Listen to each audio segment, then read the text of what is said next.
وَإِذْ قَالَ رَبُّكَ لِلْمَلَائِكَةِ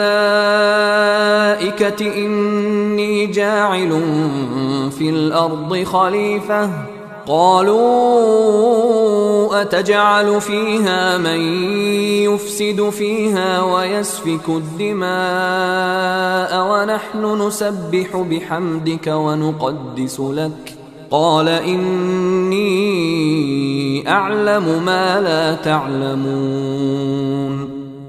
আর তোমার পালনকর্তা যখন ফেরেশতাদের বললেন, আমি পৃথিবীতে একজন প্রতিনিধি বানাতে যাচ্ছি, তখন ফেরেশতারা বলল, তুমি কি পৃথিবীতে এমন কাউকে সৃষ্টি করবে যে দাঙ্গা হাঙ্গামা সৃষ্টি করবে এবং রক্তপাত ঘটাবে?